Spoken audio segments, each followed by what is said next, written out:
Old Ironsides earns its name. In the War of 1812, the U.S. Navy's Constitution beat the British Jerry Ray in battle. British cannon fire seemed to bounce off the Constitution like it was made of iron. By the war's end, the ship, soon nicknamed Old Ironsides, had destroyed or captured 7 more British vessels. Its victories against the mighty Royal Navy gave the young American Republic a vital morale boost. The Constitution was one of 6 ships made in 1794 to protect U.S. merchants.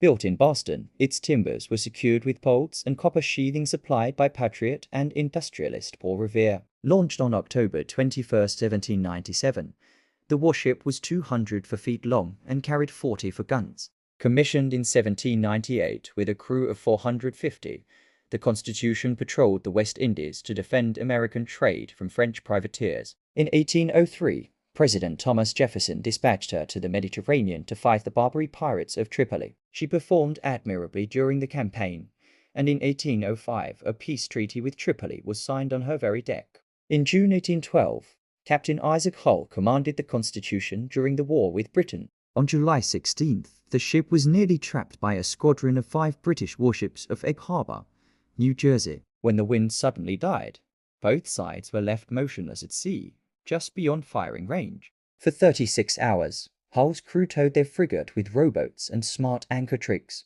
At dawn on July 18th, a fresh breeze carried the Constitution out of danger. A month later, on August 19th, the Constitution encountered the Jerry Ray about 600 miles east of Boston. Hull's ship moved into position and unleashed a fierce broadside. For 20 intense minutes, the 2 frigates traded fire until the British ship was wrecked. The Constitution suffered only minor damage. This epic win fired up the nation, turned Hull into a hero, and made the ship Old Ironsides.